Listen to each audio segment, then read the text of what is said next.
Assalamualaikum warahmatullahi wabarakatuh. Semoga hari ini kita selalu dalam rahmat Allah dan selalu dalam lindungannya, amin. Kisah Perang Badar bagi kaum muslimin. Ramadan tidak hanya memiliki arti bulan suci semata. Di bulan tersebut, umat Islam diwajibkan untuk menahan diri dari rasa lapar, haus, serta menahan emosi. Bulan Ramadan merupakan saat penting di mana Al-Quran diturunkan. Tidak hanya itu, bulan Ramadan juga menjadi pengingat bahwa pernah terjadi peperangan yang sangat dahsyat bagi umat Islam, yaitu Perang Badar. Perang Badar terjadi pada bulan Ramadan, tahun kedua sesudah umat Islam melakukan hijrah. Umat Islam berhasil memenangi Perang Badar tersebut. Dalam sejarah, Perang Badar merupakan kemenangan agung karena para pejuang Islam berhasil menentang kemusyrikan dan kebatilan. Latar belakang terjadinya Perang Badar. Perang Badar terjadi pada 17 Maret 624 Masehi atau 17 Ramadan tahun kedua Hijriah. Perang Badar melibatkan 313 pasukan umat Islam yang melawan lebih dari 1.000 orang dari kaum Quraisy. Perang Badar merupakan perang pertama yang dijalani umat Islam sejak peristiwa hijrahnya Nabi Muhammad SAW pada 622 Masehi. Di dalam Al-Quran, Perang Badar dijelaskan dalam beberapa ayat di surat Ali Imran. Sesungguhnya Allah telah menolongmu dalam peperangan Badar, padahal kamu adalah ketika itu orang-orang yang lemah. Oleh sebab itu, bertakwalah kepada Allah agar kamu mensyukurinya. Ingatlah ketika kamu mengatakan kepada orang mukmin, apakah tidak cukup bagimu Allah membantumu dengan 3.000 malaikat yang diturunkan dari langit? Ya cukup, jika kamu bersabar dan siap siaga, lalu mereka datang menyerangmu dengan seketika, niscaya Allah menolongmu dengan 5.000 malaikat yang memakai tanda. Dan Allah tidak menjadikan pemberian bala bantuan itu melainkan sebagai kabar gembira bagi kemenanganmu, agar tentram hatimu karenanya, dan kemenanganmu itu hanyalah dari Allah yang Maha Perkasa. Secara historis, kata Badar berasal dari nama sumber mata air yang terletak di antara Makkah dan Madinah. Oleh sebab itu, perang besar di bulan suci Ramadan itu dinamakan Perang Badar. Pada mulanya, tersiar kabar di kota Madinah bahwa ada kafilah besar dari kaum Quraisy yang meninggalkan Syam untuk pulang ke Makkah. Kafilah tersebut membawa barang-barang perniagaan yang nilainya sangat besar, berupa 1.000 ekor unta, beserta barang-barang berharga lainnya. Umat Islam lantas menghadang kafilah dagang Abu Sufyan yang membawa barang dagangan Quraisy dari Syam. Alasan penghadangan tersebut adalah keinginan umat Islam untuk mengambil hak-hak mereka yang dulu pernah dirampas oleh kaum Quraisy.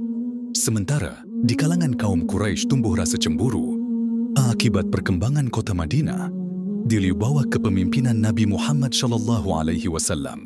Namun demikian, Perang Badar sesungguhnya terjadi karena umat Islam ingin mempertahankan eksistensi agama Islam. Selain itu, Nabi Muhammad SAW berperang melawan kaum Quraisy juga bukan untuk meraih kekuasaan, kekayaan, kesenangan pribadi, atau golongan semata. Lebih dari itu, Nabi Muhammad SAW ingin menegakkan agama Islam di muka bumi. Pasukan umat Muslim dipimpin oleh Nabi Muhammad SAW, sementara pasukan dari kaum Quraisy dipimpin oleh Abu Jahal.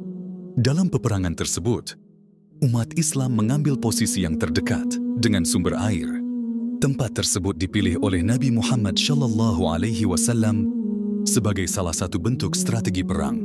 Umat Islam memanfaatkan kondisi geografis dari kawasan Badar.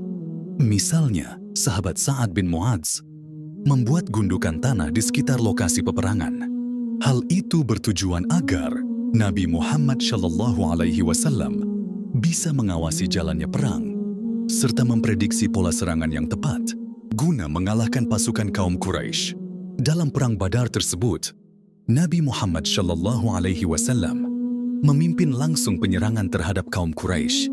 Peperangan itu melibatkan 313 kaum muslim, 8 pedang, 6 baju perang, 70 ekor unta, serta 2 ekor kuda.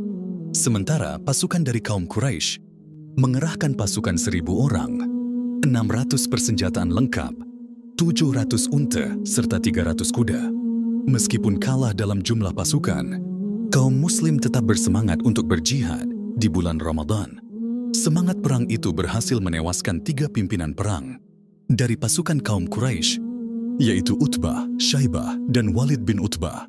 Di antara pasukan Quraisy yang menyerang umat Islam, terdapat kerabat Nabi Muhammad SAW dari kabilah Bani Hashim. Mereka adalah paman Nabi, Abbas bin Abdul Muthalib, Hakim, sepupu Khadijah, dan lain sebagainya. Sesungguhnya pertempuran besar dalam perang Badar itu di luar perkiraan umat Muslim. Sebab sejak awal Nabi Muhammad SAW telah merencanakan pengerahan pasukan Muslim untuk peperangan biasa, bukan perang besar. Oleh sebab itu, pasukan umat Islam hanya berjumlah 313 orang. Saat melihat banyaknya tentara kaum kafir Quraisy berserta kelengkapan persenjataan, zirah, tombak, pedang, dan alat tempur lainnya, Nabi Muhammad SAW sempat menangis. Dia lantas berdoa kepada Allah, "Ya Allah, jikalau rombongan yang bersamaku ini ditakdirkan untuk binasa, maka tidak akan ada seorang pun setelah aku yang akan menyembahmu. Semua orang yang beriman akan meninggalkan agama Islam nan sejati ini." Setelah berdoa, Nabi Muhammad SAW merancang strategi peperangan. Dia menjajarkan pasukan kaum muslim dalam formasi rapat. Dia juga memerintahkan agar sumur-sumur segera dikuasai untuk memutus pasokan air ke kaum kafir Quraisy. Selain itu, perang juga diawali dengan pertempuran jarak jauh. Saat pasukan kafir Quraisy bertolak untuk menyerang, umat Islam tidak segera menyambutnya dengan adu fisik secara langsung. Mereka terlebih dahulu menembakkan anak-anak panah dari kejauhan. Kemudian, barulah mereka menghunus pedang dan melakukan pertempuran. Lewat tengah hari, sebanyak 50 pemimpin pasukan kafir Quraisy tewas, termasuk Abu Jahal.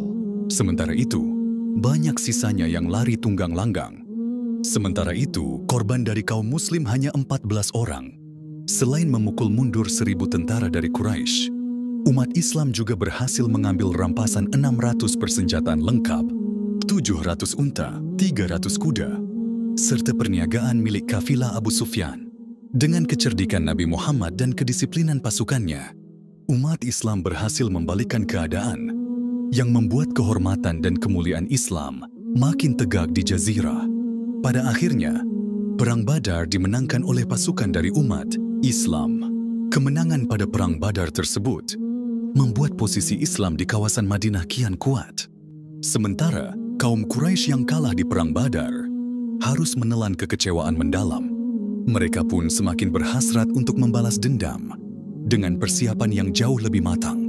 Bagi umat Islam, Perang Badar adalah peristiwa besar, apalagi terjadinya pada bulan suci Ramadan. Perang Badar menjadi pertempuran besar pertama umat Islam dalam melawan musuh. Melalui pertolongan Allah lah, kaum muslim berhasil menang meskipun kalah jumlah. Bahkan, Allah menamai Perang Badar sebagai Yaum Al-Furqan alias Hari Pembeda. Sebab, pada hari itu telah dibedakan mana saja yang hak dan yang batil. Saat itu Allah menurunkan pertolongan besar untuk umat Islam dan memenangkan mereka atas musuh-musuhnya, yaitu kaum kafir Quraisy. Perang Badar diriwayatkan tidak memakan waktu lama. Hanya butuh waktu sekitar 2 jam bagi pasukan muslim untuk menghancurkan pertahanan tentara kafir Quraisy. Segala kekacauan yang terjadi tersebut dimanfaatkan untuk memenangkan perang. Setelah Perang Badar usai, Nabi Muhammad SAW mengucapkan hal yang sangat penting dalam perjalanan pulang. "Wahai kaumku, kita baru saja kembali dari jihad kecil, Perang Badar, dan menuju jihad besar." Mendengar hal itu, para sahabat pun langsung terheran-heran. Sebab Perang Badar yang sangat menentukan nasib kaum muslim hanya dianggap oleh Nabi Muhammad SAW sebagai jihad kecil. Para sahabat pun bertanya, "Apakah jihad yang lebih besar dari Perang Badar itu, wahai Rasulullah?" "Jihad melawan hawa nafsu," jawab Nabi Muhammad SAW. Menurut Rasulullah SAW, melawan segala hawa nafsu adalah hakikat dari jihad yang sebenarnya. Oleh sebab itu, salah satu hikmah dari Perang Badar di bulan Ramadan adalah semangat berjihad melawan hawa nafsu. Meskipun demikian, saat terjadi Perang Badar, terdapat rukhsah atau keringanan bagi kaum muslim untuk tidak melakukan puasa. Hal ini disampaikan oleh Abu Sa'id Al-Khudri. Kami berperang bersama Rasulullah Shallallahu Alaihi Wasallam. Di antara kami ada yang berpuasa, namun ada pula yang berbuka. Orang yang berpuasa tidak mencela orang yang berbuka. Sebaliknya, orang yang berbuka tidak mencela orang yang berpuasa. Hadis riwayat Ibnu Mulaqin. Seperti diketahui, Nabi Muhammad Shallallahu Alaihi Wasallam terlahir dari keluarga Bani Hashim dan suku Quraisy. Sejak Nabi Muhammad menerima wahyu di usia 40 tahun, perjalanan dakwahnya dilindungi oleh sang paman, pemimpin Bani Hashim yang berasal dari suku Quraisy, yakni Abu Thalib. Pasca kematian Abu Thalib pada 619 Masehi, kepemimpinan Bani Hashim diteruskan kepada Amr bin Hisham alias Abu Jahal, yang sangat memusuhi Muhammad Shallallahu Alaihi Wasallam. Kemunculan Nabi Muhammad serta kegiatan dakwahnya secara tidak langsung telah mengancam posisi Abu Jahal sebagai penguasa Makkah. Selain itu, kaum Quraisy lainnya juga melihat umat Islam sebagai penjahat yang mengancam lingkungan serta kewibawaan mereka. Sebelum Perang Badar terjadi, umat Islam mengalami perlakuan buruk dari kaum kafir Quraisy. Penindasan itu tidak hanya terjadi di kota Makkah, tekanan itu juga dirasakan hingga ke Madinah. Teror demi teror dilakukan oleh kaum kafir Quraisy. Mereka menyerang serta menguasai harta benda kaum muslim. Lantaran takut hasil perdagangan akan banyak berpindah kepada kaum muslim. Tidak hanya itu, kaum kafir Quraisy yang menyatakan beriman dan memeluk agama Islam langsung dikeluarkan dari sukunya. Menurut kaum Quraisy, itu merupakan suatu hinaan serius, sehingga memicu terjadinya peperangan, yaitu Badar Kubra atau lebih dikenal sebagai Perang Badar. Bahkan kaum Quraisy yang memeluk agama Islam menerima akibat dikeluarkan dari sukunya, yang mana hal tersebut merupakan suatu penghinaan yang amat serius bagi seseorang pada masa itu, sehingga sanggup menjadi pemicu atau penyebab Perang Badar Kubra. Seperti diketahui, kebencian Abu Jahal terhadap Nabi Muhammad Shallallahu Alaihi Wasallam dan umat Islam telah muncul sejak Nabi menerima dan menyebarkan wahyu pertamanya. Bagi Abu Jahal, ajaran baru Nabi Muhammad Shallallahu Alaihi Wasallam tersebut bukan hanya keluar dari budaya warisan nenek moyang, melainkan juga menyinggung eksistensi Abu Jahal sebagai tokoh masyarakat Quraisy Makkah. Intimidasi dan penganiayaan terhadap Nabi Muhammad Shallallahu Alaihi Wasallam semakin menjadi-jadi setelah Abu Thalib meninggal dunia. Misalnya, saat Nabi Muhammad Shallallahu Alaihi Wasallam tengah berjalan-jalan di kota Makkah, terdapat seorang anak muda Quraisy yang melemparinya kotoran. Setibanya di rumah Fatimah, anak perempuan Rasulullah Shallallahu Alaihi Wasallam, yang masih kecil menangis melihat perlakuan yang diterima ayahnya. Nabi Muhammad Shallallahu Alaihi Wasallam pun berupaya menenangkan gadis kecil kesayangannya itu. Janganlah menangis, gadis kecilku, sebab Allah Subhanahu wa Ta'ala akan melindungi ayahmu, ucap Nabi Muhammad Shallallahu Alaihi Wasallam. Dia kemudian menambahkan kalimat itu untuk dirinya sendiri. Quraisy tidak pernah memperlakukanku seburuk ini ketika Abu Thalib masih hidup. Pada kesempatan lain, Abu Jahal merencanakan pembunuhan terhadap Nabi Muhammad Shallallahu Alaihi Wasallam agar tidak menimbulkan dendam di keluarga Bani Hashim, klan Nabi Muhammad SAW. Abu Jahal meminta setiap pemuda berpengaruh yang ada di Bani Quraisy untuk terlibat. Dengan demikian, setiap Bani akan bertanggung jawab memberikan uang ganti darah yang memuaskan bagi keluarga Bani Hashim. Di sisi lain, Bani Hashim juga tak mungkin menuntut balas kepada mayoritas Bani Quraisy. Namun demikian, persekongkolan tersebut telah diketahui Nabi Muhammad Shallallahu Alaihi Wasallam melalui perantara malaikat Jibril.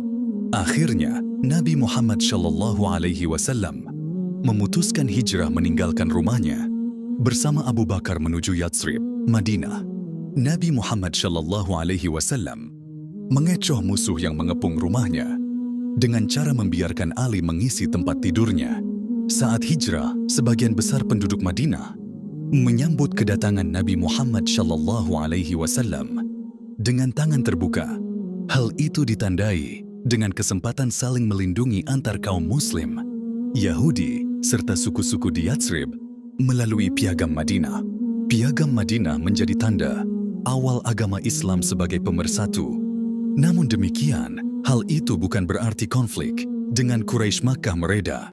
Kaum Muhajirin atau penduduk Makkah yang ikut hijrah mengalami kesulitan dalam mencari nafkah di Madinah. Banyak dari mereka yang menggantungkan hidup kepada kaum Ansyar, penduduk Madinah yang sudah memeluk agama Islam. Saat itulah Allah Subhanahu wa Ta'ala menurunkan wahyu melalui surat Al-Hajj. Dalam surat tersebut disebutkan bahwa Nabi Muhammad SAW diizinkan berjihad bersama pengikutnya untuk memerangi orang yang memerangi mereka. Ini ayat Al-Quran yang berisi perintah jihad. Setelah wahyu tentang jihad tersebut turun, Nabi Muhammad SAW bersama kaum Muhajirin menerapkan ghazwu, serangan demi bertahan hidup, yang biasa dilakukan oleh masyarakat Arab nomaden. Ghazwu akan menyasar kafilah dagang Quraisy Makkah. Fokus mereka adalah mengambil harta benda, hewan ternak, serta hasil dagang, seraya menghindari jatuhnya korban jiwa.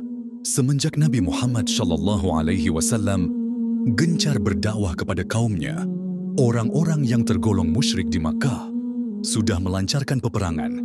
Mereka menghalalkan darah kaum Muhajirin serta merebut paksa kekayaan umat Muslim tersebut. Kekerasan terhadap umat Muslim semakin meningkat, manakala perlindungan dari Abu Thalib hilang lantaran terus-menerus menerima teror dari kaum Quraisy. Umat Islam pada akhirnya hijrah ke Madinah pada tahun 622 Masehi. Namun, mereka meninggalkan harta bendanya untuk hijrah. Akibatnya, semua harta yang mereka miliki dirampas oleh kaum kafir Quraisy. Demikianlah kisah Perang Badar yang terjadi di bulan suci Ramadan. Semoga perjuangan kaum muslimin dalam memerangi kekafiran dapat menjadi pelajaran dan hikmah. Dan jangan lupa dukungan dengan like dan subscribe agar channel ini terus berkembang. Amin ya Rabbal Alamin.